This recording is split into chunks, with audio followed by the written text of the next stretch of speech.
నమస్తే, welcome to D news. ముందుగా headlines. CM చంద్రబాబును కలిసిన మాజీ మంత్రి సీనియర్ నాయకులు నాగం జనార్దన్ రెడ్డి. ఆనాటి ఓబులాపురం మైనింగ్ కేసులు కొట్టివేయడంతో మర్యాదపూర్వక భేటీ.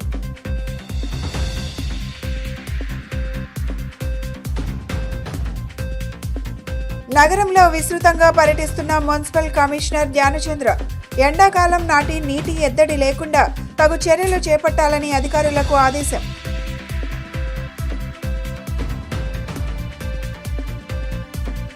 రాజీవ్ గాంధీ హోల్సేల్ కూరగాయల మార్కెట్ వద్ద రైల్వే అధికారులు ఏర్పాటు చేసిన గడ్డస్ తీసివేయాలని కోరిన వర్తక సంఘం నేతలు. దీనిపై ఎంపీ కేశినేని చిన్ని ఎమ్మెల్యేలు చొరవ తీసుకోవాలని విజ్ఞప్తి. తెలుగుదేశం పార్టీలో సుదీర్ఘ కాలం పనిచేసిన సీనియర్ నేత మాజీ మంత్రి నాగం జనార్దన్ రెడ్డి ఏపీ సీఎం చంద్రబాబు నాయుడును అసెంబ్లీలో కలిశారు. చాలా కాలం తర్వాత తనను కలిసిన నాగంను సీఎం చంద్రబాబు ఆప్యాయంగా పలకరించారు. నాగం గారు ఎలా ఉన్నారు, ఆరోగ్యం ఎలా ఉంది, చాలా రోజులైంది కలిసి అంటూ పలకరించారు. పిల్లలు ఏం చేస్తున్నారని ఆరా తీశారు. నాగం కుటుంబ యోగక్షేమాలు తెలుసుకున్న చంద్రబాబు ఆరోగ్యం కాపాడుకోవాలని ఆయనకు సూచించారు. ఓబులాపురం మైనింగ్ అంశంలో ఉమ్మడి రాష్ట్రంలో తెలుగుదేశం నేతలు చేసిన ఉద్యమాలపై నాడు కేసులు నమోదు అయ్యాయన్నారు. ఈ సందర్భంగా జనార్దన్ రెడ్డి అసెంబ్లీలోని సీఎం ఛాంబర్లో చంద్రబాబును మర్యాదపూర్వకంగా కలిశారు.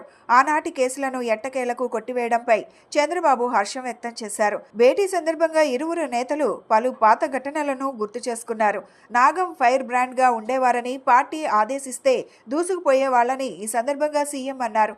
ఎంతో ఎమోషన్ గా ఉండేవారంటూ నాటి ఘటనలను ప్రస్తావించారు. 4వసారి ముఖ్యమంత్రిగా చంద్రబాబును చూడడం తనకు ఎంతో సంతోషాన్ని ఇచ్చిందని నాగం ఈ వ్యాఖ్యానించారు. 2 తెలుగు రాష్ట్రాలు బాగుండాలి, తెలుగు ప్రజలు అన్ని రంగాలలో విజయాలు సాధించాలనేదే తన అభిమతమని సీఎం చంద్రబాబు ఈ సందర్భంగా అభిప్రాయపడ్డారు.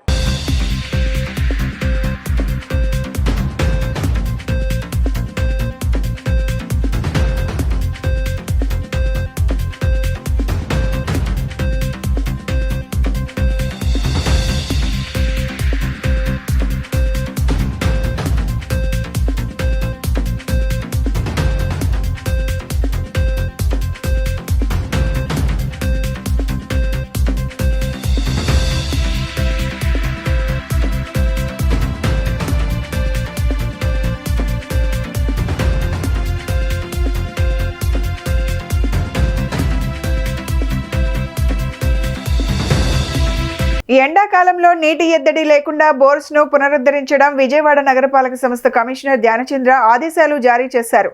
ఎప్పటికప్పుడు శానిటరీ ఇన్స్పెక్టర్లు, అధికారులు పర్యవేక్షిస్తూ ఉండాలని ప్రజారోగ్య సిబ్బందిని ఆదేశించారు. విజయవాడ నగరపాలక సంస్థ కమిషనర్ ధ్యానచంద్ర తన పర్యటనలో భాగంగా డివిజన్లోని సమస్యలను క్షేత్రస్థాయిలో తెలుసుకునేందుకు స్థానిక కార్పొరేటర్ ఉద్దంటి సునీతతో కలిసి 1వ డివిజన్ ప్రాంతంలో గల Madhuranagar, Pappulamilli centre, railway track area, Gunadala నుండి రామవరపాడు వెళ్లే service road, Carmel Nagar, VMC employees colony పరిసర ప్రాంతాలని పర్యటించి పరిశీలించారు. పారిశుద్ధ్య నిర్వహణ, దోమల సమస్యలను తెలుపగా అధికారులు ఆ సమస్యలను త్వరితగతిన పరిష్కరించాలని ఆదేశించారు. వీఎంసీ ఎంప్లాయీస్ కాలనీ పర్యటించి ఆ ప్రాంతంలో అభివృద్ధి చేయాలని, రోడ్లను, స్ట్రీట్ లైట్లను తదితర మౌలిక వసతులు అన్ని కల్పించి 6 నెలల్లో ఆ కాలనీ అభివృద్ధి పరిచేటట్టు చర్యలు తీసుకోవాలని అధికారులను ఆదేశించారు.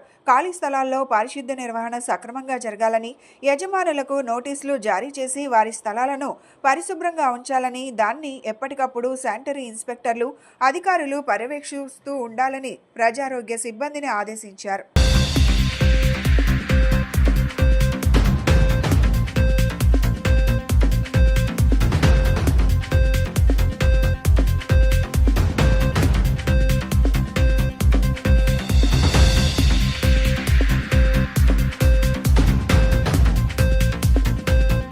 ఎన్నో ఏళ్ల చరిత్ర కలిగిన వేలాది మందికి ఉపాధి కల్పిస్తున్న రాజీవ్ గాంధీ హోల్సేల్ కూరగాయల మార్కెట్ వద్ద రైల్వే అధికారులు గడ్డస్ ఏర్పాటు చేసి వ్యాపారాలు, కార్మికులు, రైతులను తీవ్ర ఇబ్బందులకు గురిచేస్తున్నారని వర్తక సంఘం గౌరవ అధ్యక్షులు బత్తుల దుర్గారావు ఆవేదన వ్యక్తం చేశారు. విజయవాడ ఎంపీ కేశినేని చిన్ని, ఎమ్మెల్యేలు సుజనా చౌదరి, బోండా ఉమా ఈ విషయంలో కలగచేసుకుని తమ వ్యాపారాలు సజావుగా సాగేందుకు సహకరించాలని వారు కోరారు. బందర్ రోడ్లోని ఒక హోటల్లో ఏర్పాటు చేసిన విలేకరుల సమావేశంలో రాజీవ్ గాంధీ హోల్సేల్ కూరగాయల వర్తక సంఘం గౌరవ అధ్యక్షులు బత్తుల దుర్గారావు మాట్లాడుతూ అయ్యదేవర కాళేశ్వరరావు మార్కెట్లో హోల్సేల్ వ్యాపారులు ఇబ్బందులు పడుతున్న దృష్ట్యా విజయవాడ నగరపాలక సంస్థ అధికారులు గత 40 సంవత్సరాల క్రితం రాజీవ్ గాంధీ పార్క్ సమీపంలో తమకు షాపులు నిర్మించి వ్యాపారం చేసుకునే అవకాశం కల్పించిందని తెలిపారు. దీనివలన ఇటు వ్యాపారులు, రైతులు, కార్మికులు తీవ్ర ఇబ్బందులు పడాల్సిన పరిస్థితి నెలకొందని ఆవేదన వ్యక్తం చేశారు. గత 2 సంవత్సరాల నుంచి రైల్వే అధికారులు మార్కెట్కు అడ్డంగా గడ్డర్లు ఏర్పాటు చేసి కూరగాయల వాహనాలను లోపలికి రానివ్వకుండా అడ్డుకునే ప్రయత్నం చేస్తున్నారన్నారు. మార్కెట్లో సుమారు 67 షాపులు ఉన్నాయని, 1500 మంది కార్మికులు పనిచేస్తున్నారని, మొత్తంగా 3000 మంది కుటుంబాలు ఈ మార్కెట్ ఆధారంగా జీవనం సాగిస్తున్నట్లు తెలియజేశారు. రైల్వే అధికారులు గడ్డర్స్ ఏర్పాటు చేయడం కారణంగా రోడ్డు పక్కన వాహనాలు నిలిపి అక్కడ నుండి మార్కెట్లోకి కూరగాయలను కార్మికులు లోపలికి మోసుకురావాల్సిన పరిస్థితి వచ్చిందన్నారు. రాజీవ్ గాంధీ హోల్సేల్ మార్కెట్ తమ రవాణాకు అనుకూలమైన ప్రాంతమని, ఈ ప్రాంతాన్ని వదిలి వెళ్లే ప్రసక్తే లేదని ఆయన స్పష్టం చేశారు. అనంతరం కమిటీ సభ్యులు అల్లు మురళి మాట్లాడుతూ రైల్వే అధికారులు కక్షపూరితంగా వ్యవహరిస్తున్నారని తెలిపారు. వాహనాలు లోపలికి రానివ్వకుండా గడ్డర్లు ఏర్పాటు చేసి అడ్డుకోవడం ఎంతవరకు న్యాయమని ఆయన ప్రశ్నించారు. పార్లమెంట్ సభ్యులు, శాసనసభ్యులు, విజయవాడ మున్సిపల్ కమిషనర్ తమ సమస్యను పరిష్కరించి న్యాయం చేయాలని ఆయన కోరారు. విలేకరుల సమావేశంలో కమిటీ సభ్యులు వెన్న రత్నరావు, ఆకిరి శ్రీను, షేక్ కయ్యూం, సుంకర శివాజీ, పైడి వెంకటేశ్వరరావు, బూర్ల రమేష్, శేషు, భూషణం, గుండపు శ్రీహరి తదితరులు పాల్గొన్నారు. మరి ఈరోజు ఈ సమావేశం ఏర్పడిన కారణం ఏంటంటే ముఖ్యంగా రాజీవ్ గాంధీ హోల్సేల్ కూరగాయల మార్కెట్ అసలు ఎక్కడి నుంచి పుట్టింది, ఎలా వచ్చింది అనేది ఒక 2 నిమిషాలు మీ మీడియా మిత్రుల ద్వారా అందరికీ తెలియజేస్తూ, గతంలో కాళేశ్వరం మార్కెట్, హోల్సేల్ మార్కెట్ 2 కలిసి ఉండేది.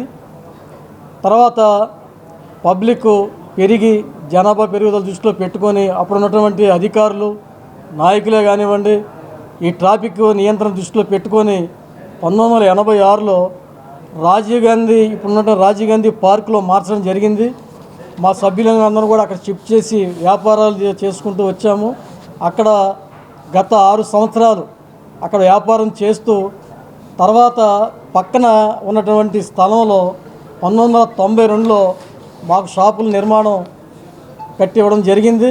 అప్పుడు కానించి ఇప్పటి వరకు కూడా కార్పొరేషన్ వారికి పన్నులు చెల్లిస్తూ మేము ఇక్కడే వ్యాపారం చేస్తూ ఉన్నాము. ఈరోజు ఈ కార్యక్రమాన్ని మనోరమ హోటల్లో ఈ కార్యక్రమాన్ని ప్రెస్ మీట్ని ఏర్పాటు చేసుకోవడం జరిగింది. ఈ ప్రెస్ మీట్లో పాత్రికేయులకి, సంఘ సభ్యులకి, అలాగే కమిటీ సభ్యులకి, రాజీవ్ గాంధీ హోల్సేల్ కూరగాయల మార్కెట్ వర్తక సంఘం తరఫున పేరున అభినందనలు తెలియజేస్తూ ఈ కార్యక్రమాన్ని ఏర్పాటు చేసుకోవడం జరిగింది. ఇక్కడ ఏంటంటే మాకు కూరగాయల వ్యాపారస్తులకి, హోల్సేల్ వ్యాపారస్తులకి సమస్యలు ఉన్నాయి. మేము గతంలో 1986లో అయ్యదేవర కాళేశ్వరం మార్కెట్లో రిటైలు మరియు హోల్సేల్ చేసేవాళ్ళం. హోల్సేల్ చేసేటప్పుడు మాకు లారీలు అన్లోడింగ్ ఇబ్బంది వలన 1983లో అప్పుడున్న కార్పొరేషను మేయరు వాళ్ళందరూ కూడా కలిపి ఇక్కడ మార్కెట్ చాలట్లేదని చెప్పి మాకు ఇప్పుడున్న రాజీవ్ గాంధీ పార్కులో అలాట్ చేయడం జరిగింది. కరెన్సీ నోట్లపై అంబేద్కర్ ఫోటో ముద్రించాలని కోరుతూ మార్చి 26న చలో ఢిల్లీ ధూమ్ధామ్ కార్యక్రమం చేపడుతున్నామని కరెన్సీపై అంబేద్కర్ ఫోటో సాధన సమితి జాతీయ అధ్యక్షులు పరశురాం తెలిపారు.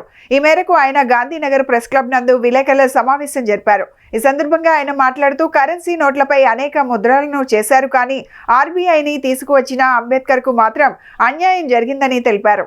ఈ మేరకు ఆయన గాంధీనగర్ ప్రెస్ క్లబ్ నందు విలేకరుల సమావేశం జరిపారు. ఈ సందర్భంగా ఆయన మాట్లాడుతూ కరెన్సీ నోట్లపై అనేక ముద్రలు చేశారు, కానీ ఆర్బీఐని తీసుకువచ్చిన అంబేద్కర్ కు మాత్రం అన్యాయం జరిగిందని తెలిపారు. ఇంతవరకు అంబేద్కర్ ఫోటోను ఎందుకు ప్రచురించలేదని ఆయన ప్రశ్నించారు. ఈ విషయమై ఢిల్లీలో 19 సార్లు ధర్నాలు చేశామని, అయినా కేంద్ర ప్రభుత్వం నిమ్మకు నీరెత్తినట్లు వ్యవహరిస్తుందని ఆరోపించారు. ఈసారి 20వసారి ఢిల్లీలో మార్చి 26న చలో ఢిల్లీ ధూమ్ధామ్ పేరుతో కార్యక్రమాన్ని చేపడుతున్నామని తెలియజేశారు. కావున ఈ కార్యక్రమాన్ని జయప్రదం చేయవలసిందిగా వారు కోరారు. నా పేరు జేర్పోత్ర పరశురాం, కరెన్సీపై డాక్టర్ బిఆర్ అంబేద్కర్ ఫోటో సాధన సమితి జాతీయ అధ్యక్షుని. ఈరోజు ఈ యొక్క కార్యక్రమాన్ని ప్రెస్ క్లబ్లో కరెన్సీపై అంబేద్కర్ ఫోటో సాధన సమితి విజయవాడ అధ్యక్షులు త్రినాథ్ గారు ఆధ్వర్యంలో ఈ యొక్క ప్రెస్ మీట్ నిర్వహించడం జరిగింది. ఈ యొక్క ప్రెస్ మీట్కు కరెన్సీపై అంబేద్కర్ ఫోటో సాధన సమితి సంస్కృతి విభాగం జాతీయ కన్వీనరు సంజీవ గారు, ఈ వేదిక మీద ఉన్నటువంటి మిత్రులకు ధన్యవాదాలు తెలియజేస్తూ 2015 నుండి కరెన్సీ నోట్ల మీద డాక్టర్ బిఆర్ అంబేద్కర్ గారి ఫోటోను ముద్రించాలని పాదయాత్ర, ప్రజా చైతన్య రథయాత్ర, జ్ఞాన యుద్ధయాత్ర, ప్రజాపూర్ యాత్ర, ఢిల్లీలో 19 సార్లు ధర్నా నిర్వహించడం, అదేవిధంగా ఈసారి 20వసారి వందలాది కళాకారులచే ఢిల్లీలో ధూమ్ధామ్ కార్యక్రమాన్ని నిర్వహించడం జరిగింది. ప్రధానంగా ఎందుకోసం కరెన్సీ నోట్ల మీద అంబేద్కర్ ఫోటో ముద్రించాలి అన్నప్పుడు ఈ దేశంలో మొట్టమొదట ప్రొవిన్షియల్ బ్యాంకులు ఉండేది 3. స్వదేశీ ఉద్యమం వల్ల, మొదటి ప్రపంచ యుద్ధం వల్ల, జలియన్వాలా బాగ్ సంఘటన వల్ల, సాయుధ పోరాటం వల్ల ఈ దేశంలో 1,50,00,000 మంది చనిపోవడం జరిగింది. ఈ నష్టం జరిగినప్పుడు రూపాయి విలువ పడిపోయినటువంటి పరిస్థితులలో బ్రిటిష్ ప్రభుత్వం 1921లో ఇంపీరియల్ బ్యాంకును ఏర్పాటు చేసింది. ఏర్పాటు చేస్తే విధులు నిర్వహించడంలోనే విఫలమైంది. అప్పుడు డాక్టర్ బిఆర్ అంబేద్కర్ గారు రూపాయి ధన సమస్య పరిష్కార మార్గం వంటి పుస్తకాన్ని రాసి హిల్టన్ యంగ్ కమిషన్కు, సైమన్ కమిషన్కు, రాయల్ కమిషన్కు ఇవ్వడం వల్ల 1935 ఏప్రిల్ 1వ తారీఖు నాడు రిజర్వ్ బ్యాంక్ ఆఫ్ ఇండియా ఏర్పడ్డది అని అంటే డాక్టర్ బిఆర్ అంబేద్కర్ వల్ల. చాలని గౌరవ వేతనంతో పశు వైద్య విద్యార్థులు ఇబ్బందులు పడుతుంటే ప్రభుత్వం స్పందించకపోవడం దుర్మార్గమని ఏఐఎస్ఎఫ్ నాయకులు సాయి కుమార్ మండిపడ్డారు. మెడికల్ విద్యార్థులతో సమానంగా 25,000 చెల్లించేలా ప్రభుత్వం నిర్ణయం తీసుకోవాలన్నారు. పశు వైద్య విద్యార్థులకు స్టైఫండ్ పెంచాలని కోరుతూ విజయవాడ ధర్నా చౌక్ వద్ద గన్నవరం ఎన్టీఆర్ పశు వైద్య కళాశాల స్టూడెంట్స్ నిరాహార దీక్ష చేపట్టారు. ఈ సందర్భంగా ప్రభుత్వ విధానాలకు వ్యతిరేకంగా ప్లకార్డులు చేతబూని నినాదాలు చేశారు. ప్రజాప్రతినిధులు, అధికారులకు ఎంత విన్నవించుకున్నా ఫలితం లేకుండా పోయిందని ఆవేదన వ్యక్తం చేశారు. విద్యార్థులు మాట్లాడుతూ గత 39 రోజులుగా నిరసనలు చేపడుతున్నామని తెలిపారు. 2013 తర్వాత ఇప్పటి వరకు గౌరవ వేతనం పెంచలేదని, ప్రస్తుతం ఇస్తున్న 7,000 కూడా సరిగా అందటం లేదన్నారు. ప్రభుత్వం వెంటనే స్పందించి మెడికల్ స్టూడెంట్స్తో సమానంగా స్టైఫండ్ ఇవ్వాలని డిమాండ్ చేశారు. ఎం సాయి కుమార్, ఏఐఎస్ఎఫ్ రాష్ట్ర ఉపాధ్యక్షులు. రాష్ట్ర వ్యాప్తంగా కూడా పశు వైద్య విద్యార్థులు వారికి గౌరవ వేతనం పెంచాలని చెప్పి 2013లో ఏదైతే 7,000 ఇచ్చినారో అప్పటి నుంచి ఇప్పటి వరకు కూడా ₹1 కూడా పెంచినటువంటి పరిస్థితి ఎక్కడా లేదు. ప్రభుత్వాలు మారుతున్నప్పటికీ పశు వైద్యాలు విద్యార్థుల పక్షాన నిర్లక్ష్యం వహిస్తున్నారు అని చెప్పి వాళ్ళు 25,000కు మిగతా ఉన్నటువంటి ఎంబీబీఎస్, ఆయుష్ వాళ్ళతో సమానంగా గౌరవ వేతనం ఇవ్వాలని చెప్పి కూడా పశు వైద్య విద్యార్థులు డిమాండ్ చేస్తూ తరగతులను బహిష్కరించి వారు 38 రోజులుగా దీక్షలు చేపడుతున్నప్పటికీ ఎక్కడ కూడా వాళ్ళకి ప్రభుత్వం సానుకూలంగా స్పందించకుండా ఏదో నామకే వాసు 10,500 ఇచ్చి తప్పు ఇచ్చుకుందామని చెప్పి వాళ్ళు ప్రయత్నం చేసినప్పటికీ పశు వైద్య విద్యార్థులు మాత్రం ఖచ్చితంగా మాకు 25,000 వేతనాన్ని ఇవ్వాల్సిందని, గౌరవ వేతనం ఇవ్వాల్సిందని చెప్పి వాళ్ళు డిమాండ్ చేస్తూ ఈరోజు 39వ తారీఖున 9వ రోజున ఈరోజు ధర్నా చౌక్లో, విజయవాడలో ఉన్నటువంటి ధర్నా చౌక్లో వాళ్ళు ఈరోజు ధర్నా నిర్వహించడం జరుగుతుంది. కావున ఏఐఎస్ఎఫ్గా వాళ్ళకి సంపూర్ణ మద్దతు తెలియజేస్తూ. అందరికీ నమస్కారం. నేను ఎన్టీఆర్ కాలేజ్ ఆఫ్ వెటర్నరీ సైన్స్లో ఫైనల్ ఇయర్ చదువుతున్నాను. మేము గత 39 రోజులుగా మా స్టైఫండ్ విషయంలో నిరవధిక సమ్మెలు, నిరాహార దీక్షలు చేస్తున్నాము. దీనికి ముఖ్య కారణం ఏంటి అంటే మా స్టైఫండ్ అనేది 2013 నుంచి అలాగే 7,000 దగ్గర ఆగిపోయింది. మిగతా మాతో పాటు సమానంగా ఉండే ఎంబీబీఎస్, బీడీఎస్, ఆయుర్వేదిక్ కోర్సులు చూసుకుంటే వాళ్ళకి స్టైఫండ్ పెరుగుతూ వచ్చిందండి. మేము కూడా వాళ్ళతో సమానంగా మాకు స్టైఫండ్ పెంచాలని చెప్పి కోరుకుంటున్నాము. ఇప్పుడు వచ్చే 7,000 కూడా స్టైఫండ్ నెల పడడం లేదు. అందులో కూడా ఇచ్చే 7,000 కూడా సరిగ్గా ఇవ్వట్లేదు. మా స్టైఫండ్ పెంచి సమానంగా on par with medical stipend ఇవ్వాలని కోరుకుంటున్నాం. అందరికీ నమస్కారం. నా పేరు విజేంద్ర వర్మ. నేను ఎన్టీఆర్ కాలేజ్ ఆఫ్ వెటర్నరీ సైన్స్లో ఫైనల్ ఇయర్ చదువుతున్నాను. మేము గత 38 రోజులుగా మా స్టైఫండ్ విషయమై మేము రిలే నిరాహార దీక్ష నిర్వహిస్తున్నాము. దానికి సానుకూలంగా గవర్నమెంట్ స్పందించి 10,500 చేశారు. అది మాకు ఏమాత్రం సరిపోదని, మా గౌరవ వేతనానికి అది కరెక్ట్ కాదని చెప్పేసి మాకు ఆన్ పార్ విత్ మెడికల్స్ వచ్చే వరకు అనగా 25,000 వచ్చే వరకు మేము నిరాహార దీక్ష ఆపం. అలానే దీన్ని సీరియస్నెస్ పెంచుతామని చెప్పేసి హెచ్చరిస్తున్నాము. మత సామరస్యాన్ని భంగం కలిగించకుండా ఉండేందుకు వివిధ ప్రజా సంఘాలతో కలిసి ఏప్రిల్ 13న నగరంలోని పిబి సిద్ధార్థ ఆడిటోరియంలో చర్చా వేదిక సదస్సును నిర్వహిస్తున్నట్లు మాజీ మంత్రి వడ్డే శోభనాద్రీశ్వరరావు పేర్కొన్నారు. ఈ మేరకు ఆయన వివిధ ప్రజా సంఘాలతో గాంధీనగర్ ప్రెస్ క్లబ్ నందు విలేకరుల సమావేశం జరిపారు. ఈ సందర్భంగా ఆయన మాట్లాడుతూ మత సామరస్యాన్ని భంగం కలిగిస్తూ సోషల్ మీడియాలో విస్తృత ప్రచారం చేస్తున్నారని ఆయన అన్నారు. ఉత్తరాది రాష్ట్రాలలోనే కాకుండా దక్షిణాది రాష్ట్రాల్లో కూడా ఈ పోకడ అవలంబిస్తున్నారని తెలిపారు. దీనిని అరకట్టవలసిన బాధ్యత మనపై ఉందన్నారు. ఏప్రిల్ 13న జరిగే సదస్సులో వివిధ ప్రజా సంఘాల నేతలు పాల్గొంటారని తెలియజేశారు.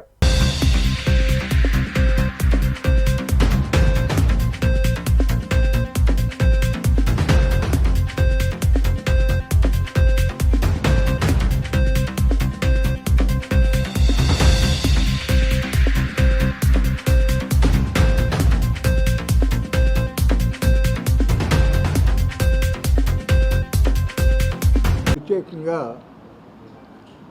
మత సామరస్యానికి భంగం కలిగిస్తూ రాజ్యాంగం అట్లాగే ఇప్పటికే కొన్ని చట్టాలు కూడా ఉన్నాయి. తప్పనిసరిగా వారికి స్వేచ్ఛ స్వతంత్రాలని రాజ్యాంగం ఇచ్చింది. అట్లాగే తమకు ఇష్టమైనటువంటి మతాన్ని ఆరాధించుకోవడానికి దాన్ని ప్రొపగేట్ చేసుకుంటానికి కూడా రాజ్యాంగం అవకాశం కల్పించింది. అట్లాగే గతంలో ఒకానొక సందర్భంలో ఒక ప్రార్థనా స్థలంలో వివాదం తలెత్తినటువంటి సందర్భంలో భవిష్యత్తులో దేశంలో మత సామరస్యానికి భంగం కలగకూడదు, స్వాతంత్రం వచ్చేటప్పటికీ ఏ ప్రార్థనాలయాలు ఏ రూపంలో ఉన్నాయో ఆ విధంగానే ఉండేందుకు అవకాశం ఉండాలి తప్ప దానికి భంగం కలిగించరాదు అని 1991 ప్రార్థనా స్థలాల చట్టం వచ్చింది. ఆ రోజున ఒక్కదానికి అయోధ్య బాబ్రీ మసీద్ ఒక్కదానికి మాత్రం ఎగ్జంప్షన్ ఇవ్వటం జరిగింది తప్ప ఇంకెక్కడా కూడా అది దేవాలయంగా ఉన్నా, మసీదుగా ఉన్నా, చర్చిగా ఉన్నా, ఒక బౌద్ధ ఆరామంగా ఉన్నా, జైలు దేవాలయంగా ఉన్నా దానిని ఏ విధంగానూ కూడా మార్చడానికి వీల్లేదు అనే చట్టం వచ్చినప్పటికీ కూడా ఇవాళ చాలా చోట్ల, అది కాశీలో కాదు, మధురలో కాదు, అనేక చోట్ల ఇటీవల కొన్ని రాష్ట్రాలలో కొన్ని పట్టణాల్లో జరిగినటువంటి సంఘటనలో చాలామంది చనిపోవటం, ఆస్తులు ధ్వంసం అవటం, బుల్డోజర్లతో ఒక వికృత రాక్షస క్రీడ జరుగుతూ ఉన్న నేపథ్యంలో ఇది సరైన పద్ధతి కాదు. ఈ దేశం యొక్క సమైక్యతకి సమగ్రతకి భంగం వాటిల్లుతూ ఉంది. 3వ డివిజన్లో జరిగిన శ్రమదానం కార్యక్రమంలో తూర్పు నియోజకవర్గ ఎమ్మెల్యే గద్దె రామ్మోహన్ తనయుడు గద్దె క్రాంతి పాల్గొన్నారు. ఈ సందర్భంగా ఆయన మాట్లాడుతూ స్థానికంగా చెత్తా చెదారంతో పాటు దోమల బెడద పెరగడంతో ఇక్కడ శ్రమదానం చేశామన్నారు. గత ప్రభుత్వ నిర్లక్ష్యం వల్లనే ఇక్కడ చెత్త సమస్య పెరిగిందని చెప్పారు. స్థానిక ప్రజలు ఎదుర్కొంటున్న సమస్యలు తమ దృష్టికి రావడంతో దాన్ని పరిష్కరించడానికి నడుము బిగించామని అన్నారు. ఈ కార్యక్రమంలో స్థానిక నాయకులు, ప్రజలు పాల్గొన్నారు.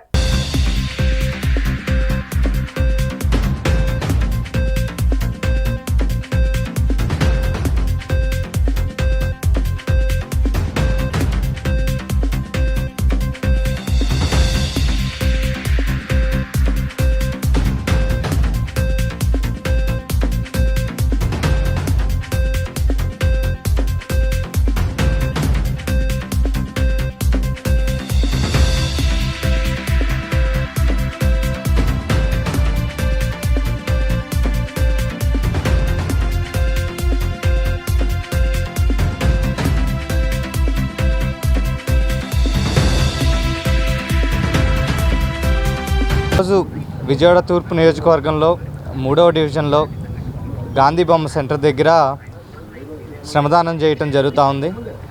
ఇక్కడ మనకి వచ్చేసరికి ఒక ఏరియాలో పొదలు అన్నీ గుబురుగా వచ్చేసి రోడ్డు మీదకి ఆ పొదల్లో నుంచి జెర్లు, అలాగే పాములు, కప్పలు అన్నీ కూడా బయటికి రావటం, దాంతోపాటు చుట్టుపక్కల ఇళ్ళకు కూడా దోమలు బాగా పెరిగిపోవటం జరుగుతూ ఉందని చెప్పి చాలా కంప్లైంట్లు వచ్చినాయి మనకి.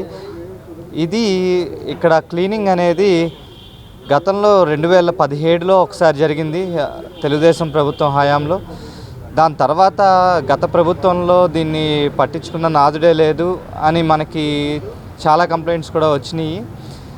అయితే ఇప్పుడు మనకి మళ్ళీ తిరిగి కూటమి ప్రభుత్వం వచ్చిన తర్వాత అన్ని చోట్ల కూడా అన్ని డివిజన్లలో కూడా ఇలా శ్రమదానం చేయటం జరుగుతూ ఉంది.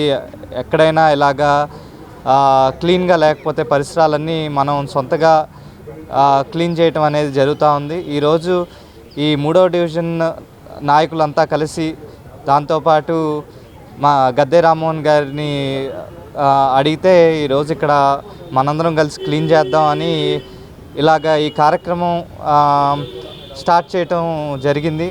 చాలా బాగా సాగుతూ ఉంది. చుట్టుపక్కల మనం శ్రమదానం చేస్తూ ఉండగానే చుట్టుపక్కల అందరూ వచ్చి కూడా చెప్తా ఉన్నారు, దీనివల్ల మాకు ఇలా దోమలు పెరిగిపోవటం, అలాగే ఇళ్ళల్లో డెంగ్యూ కానీ ఇలాంటి పిల్లలకి ఎఫెక్ట్ అవ్వటం జరుగుతూ ఉంది. ఇది మీరు చేయటం మాకు చాలా సంతోషంగా ఉంది. చివరి వరకు కూడా కూర్చుని ఇది ఫినిష్ అయ్యటం మీరు మీ కళ్ళారా చూసి వెళ్ళండి అని చెప్పి అడుగుతూ ఉండటం జరుగుతుంది.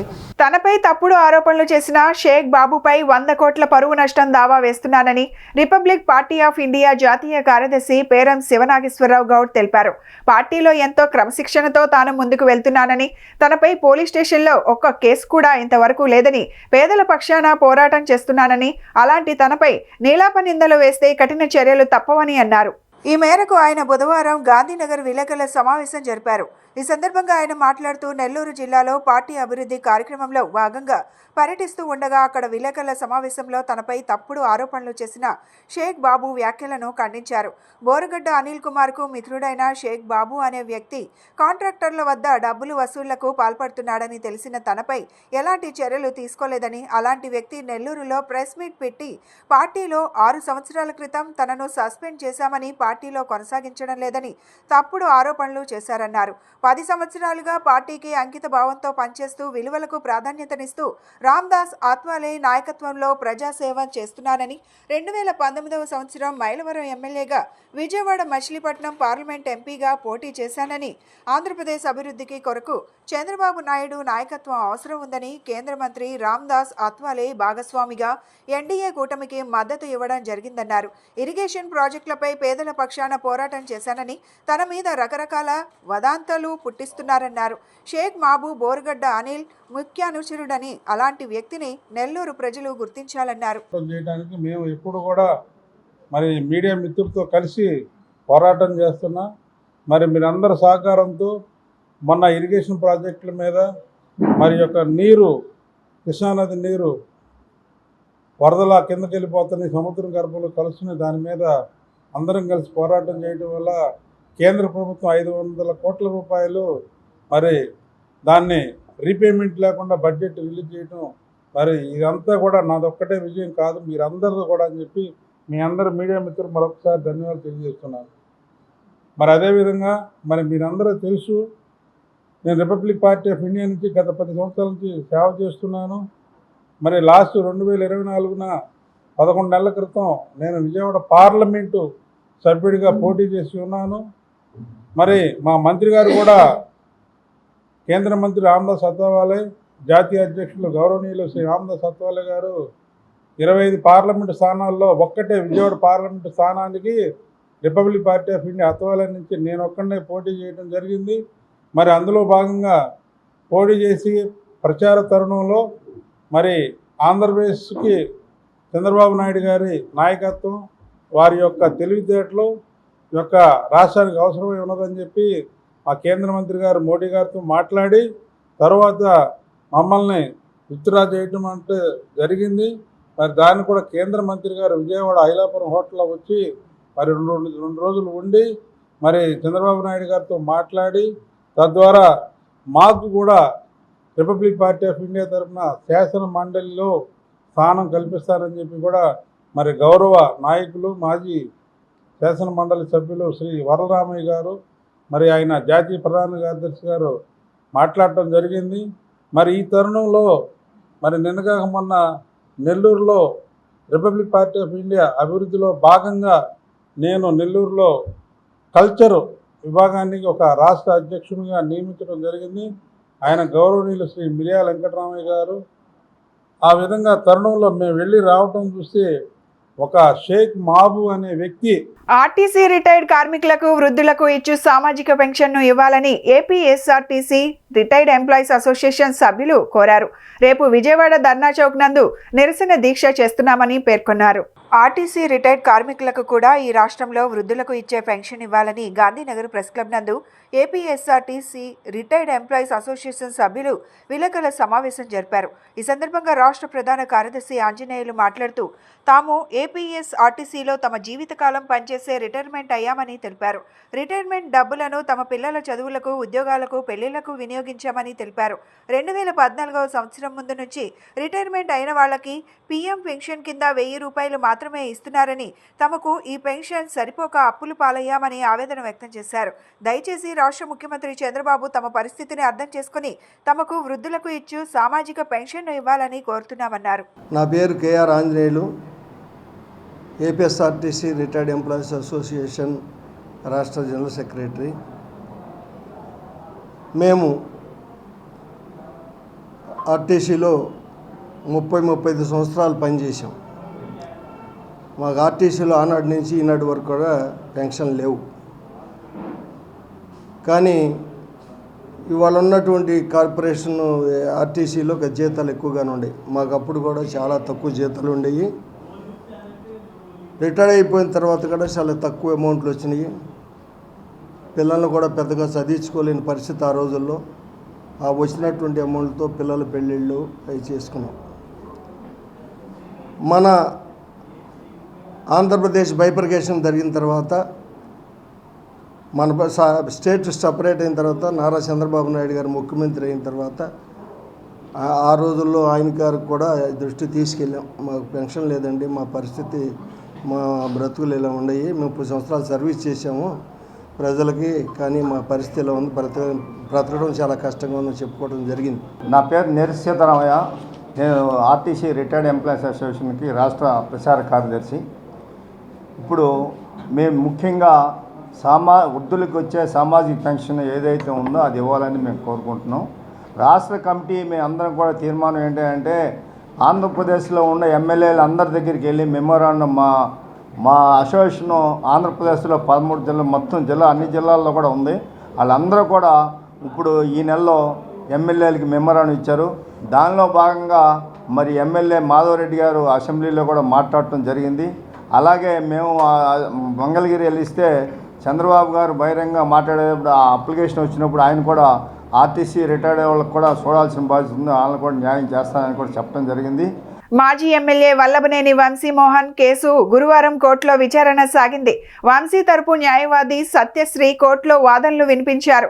ఈ కేసుతో వంశీకి ఎలాంటి సంబంధం లేదని, వంశీకి బెయిల్ ఇవ్వాలని అభ్యర్థించారు. రాజకీయ కక్షతోనే వంశీపై కేసు పెట్టించారని వాదించారు.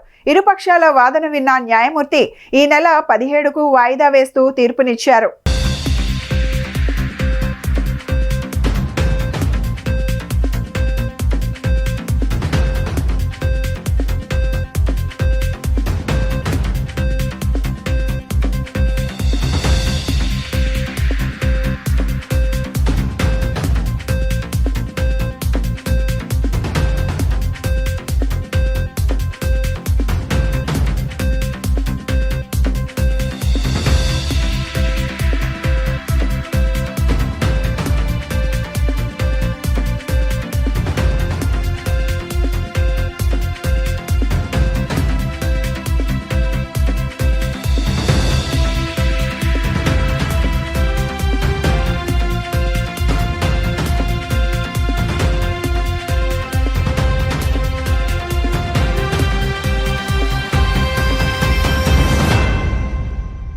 నిత్యం వేలాది వాహనాలతో రద్దీగా ఉండే ఇబ్రహీం పట్టణం టు జగదల్పూర్ జాతీయ రహదారి ఎన్టీఆర్ జిల్లా ఏకొండూరు మండలం రామచంద్రాపురం గ్రామం వద్ద గత దశాబ్ద కాలం నుండి రోడ్డు నిర్మాణం లేక గ్రామస్తులు, వాహనదారులు అవస్థలు చూసి సిపిఐ నాయకులు రోడ్డు నిర్మాణం చేయాలని ధర్నా చేశారు. ఈ ధర్నా కార్యక్రమంలో ముఖ్య అతిథిగా సిపిఐ ఎన్టీఆర్ జిల్లా కార్యదర్శి దోనేపూడి శంకర్ పాల్గొని మాట్లాడారు. రామచంద్రపురం గ్రామంలో జాతీయ రహదారి అనేక మలుపులతో ఉండేదని నేషనల్ హైవే అథారిటీ వారు బైపాస్ రోడ్ నిర్మాణం చేయకుండా గ్రామంలో పదుల సంఖ్యలో ఇళ్లు కోల్పోతున్న నిర్వాసితుల మాటలు పట్టించుకోకుండా ఇళ్లను కూల్చి 10 సంవత్సరాలు గడుస్తున్నా రోడ్డుపై నేటికి తట్టా మట్టి పోయకుండా రోడ్డు నిర్మాణం చేయకుండా కాలయాపన చేస్తున్నారని ఆయన ఆవేదన వ్యక్తం చేశారు. రామచంద్రపురం గ్రామానికి కూతవేటు దూరంలో నేషనల్ హైవే అథారిటీ వారు టోల్ గేట్ నిర్మించుకొని ఫీజులు వసూలు చేస్తున్నారని, ఈ రోడ్డు గుండా ప్రయాణించాలంటే ఇది జాతీయ రహదారా లేక డొంక రోడ్డా అనే సందేహం కలుగుతుందని, ప్రతిరోజు ఏదో ఒక ప్రమాదం జరుగుతూనే ఉందని, ప్రయాణికులు తమ విలువైన ప్రాణాలు కోల్పోతున్నారని ఆయన ఆవేదన వ్యక్తం చేశారు. వాహనాలు ఈ రోడ్డు మీద ప్రయాణిస్తుంటే సముద్రంలో నీటి అలలపై నావలాగా తేలి ఆడుతున్నారని, ప్రయాణం నిత్య నరకంగా మారిందని, ఏ క్షణంలో ఏ ప్రమాదం ఎటు నుంచి ముంచుకొస్తుందోనని ప్రయాణికులు వాహనదారులు భయపడుతున్నారని ఆయన తెలిపారు. ఏకొండూరు మండలం రామచంద్రాపురం రోడ్డు అస్తవ్యస్తంగా తయారైంది. రోడ్డు వైండింగ్ పేరుతో కొంతమంది కూటమి ప్రభుత్వంలోని పెద్దలు, జనసేన పార్టీ పెద్దలు కోర్టులో వేయటం వల్ల ఇవాళ ఈ రోడ్డుకి దుస్థితి సంభవించింది. అయినా కూడా ప్రభుత్వం చొరవ చేసి రోడ్డును వేయాల్సింది పోయి విజయవాడ జగదల్పూర్ హైవే పైన రోజుకి కొన్ని వేల వాహనాలు జగదల్పూర్ ప్రయాణం చేస్తూ ఉంటాయి. పవిత్రమైన భద్రాచలం క్షేత్రం కూడా ఈ రోడ్డు గుండా పోయేటువంటి పరిస్థితి. కాబట్టి ఇవాళ 7 సంవత్సరాలు ఇక్కడ ఉన్నటువంటి స్థానిక ప్రజలు ఈ గాలిని పీలుస్తూ, కాలుష్యాన్ని పీలుస్తూ శ్వాసకోశ సంబంధమైనటువంటి బ్రాంకైటిస్, టీబీ తదితర వ్యాధులకు గురవుతుంటే ఈ ప్రభుత్వానికి పట్టదా? ఇక్కడున్న అధికార పార్టీ నాయకులకు పట్టదా?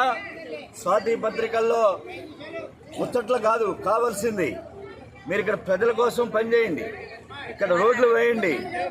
అలాగే తక్షణమే టోల్ గేట్ వసూళ్లు కూడా ఆఫ్ చేసేటువంటి అవసరం ఉన్నది. మీరు మాకు రోడ్డు వేయలేనప్పుడు టోల్ గేట్ వేయాల్సినటువంటి మీకు హక్కు ఎక్కడ ఉందని చెప్పి నేను అడుగుతున్నా. ప్రజలకు మీరు సౌకర్యం కల్పించరు, రోడ్లు వేయరు, కానీ మీకు మాత్రం టోల్ గేట్లు కట్టాలి మేము. కాబట్టి టోల్ గేట్ని ఆపాల్సినటువంటి అవసరం ఉన్నది. అలాగే తక్షణమే రామచంద్రపురం రోడ్డు యుద్ధ ప్రాతిపదికన వేయాలని చెప్పి సిపిఐగా డిమాండ్ చేస్తూ ఈ రోజున ఈ నిరసన కార్యక్రమాన్ని చేపట్టాము. ప్రజలు కూడా, స్థానిక ప్రజల నుంచి పెద్ద ఎత్తున స్పందన ఉన్నది. స్థానిక పెద్దలు ఇక్కడ రాజకీయాలకు అతీతంగా సిపిఐ చేపట్టేటువంటి నిరసన కార్యక్రమంలో పాల్గొన్న పెద్దలందరికీ కూడా ఎన్టీఆర్ జిల్లా కమ్యూనిస్ట్ సమితి తరఫున, తిరువూరు నియోజకవర్గ కమ్యూనిస్ట్ సమితి తరఫున, ఏకొండూరు మండల సమితి తరఫున కూడా ధన్యవాదాలు తెలియజేస్తున్నాం. తక్షణమే రోడ్లు వేయాలని చెప్పేసి డిమాండ్ చేస్తున్నాం. బులెటిన్ ముగించే ముందు హెడ్లైన్స్ మరొకసారి. సీఎం చంద్రబాబును కలిసిన మాజీ మంత్రి సీనియర్ నాయకులు నాగం జనార్దన్ రెడ్డి. ఆనాటి ఓబులాపురం మైనింగ్ కేసులు కొట్టివేయడంతో మర్యాదపూర్వక భేటీ.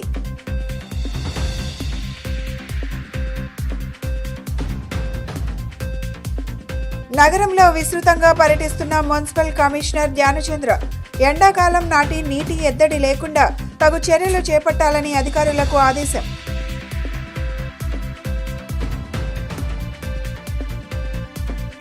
రాజీవ్ గాంధీ హోల్సేల్ కూరగాయల మార్కెట్ వద్ద రైల్వే అధికారులు ఏర్పాటు చేసిన గడ్డస్ తీసివేయాలని కోరిన వర్తక సంఘం నేతలు. దీనిపై ఎంపీ కేశినేని చిన్ని, ఎమ్మెల్యేలు చొరవ తీసుకోవాలని విజ్ఞప్తి. ఇవి ఈనాటి bulletin updates. Keep watching D news.